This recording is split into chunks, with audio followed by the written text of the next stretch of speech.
Ko'p sharp sovuringlar mayli. Bo'pti, yaxshi yetib olinglar, xo'p. Dada, Saidjon qolsin, ayting o'rtag'izga. Yo, buni darsi bor ertaga. Birga qilamiz dars, ha?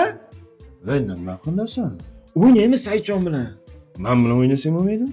Siz uxlab qolasiz, dars ham qilamiz. Bo'pti, qolursin.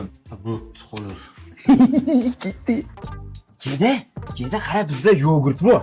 Pure milky yogurtlari. Tabiiy sutdan foydalanilgan. Mana ichib, tetiklantiruvchi bu. Mana siroklari ham bor. Tabiiy tvorogdan foydalanilgan. Mana senga. Rahmat do'stlar, rahmat. Mana ikkita senga. Men bitta ham jo'raman. Menga malinalisi. So'ra ekan, ha? Qara, stenkamiz bor bizda. Voy, hali uyingda yogurt sen ichdingmi?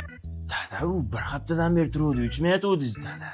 Asha saqlab qo'yadim dam olish kuni ichaman deb. Aldamani og'zingda turib sen ichgansan. Yo, o'zi. Shunaqa nafsi buzuq bola bo'lasanmi? Ichib qo'yganingni qaragin. Dada, ertaga olib ichasiz. O'shani hozir endi nima qilmaylik? Amaki, mana ozgina qoldi. Ichavering. Mehmon siz ichovdingizmi? Mayli. Ha, bexlos. Yo, ichaver, dadam indamaydi, ichaver, hazillashyapti. 5 ta bor edi, hammasini ichib qo'yibdi. Yurda bizning uyda xurustan idishlar bor. Yo'q. Menga qara, eshikni qulflab qo'ygan. Nimaga? Ko'chada daydi itlar yuribdi, birontasi kirib olmasin. Karvonsaroy biz uyimiz. O'zi birontasi kirib olgandir ham. Bexlos, men uyga keta qolay, ha? Yo'q, hozir joy solaman, o'sha yerda yotamiz. Zo'r ko'rpalarimiz bor. Yana qovgan ko'rpachalar ham xor bo'lar ekanda. Men yerda yotaveraman, bexlos. Yo'q, yotib bo'pti yerda. Menga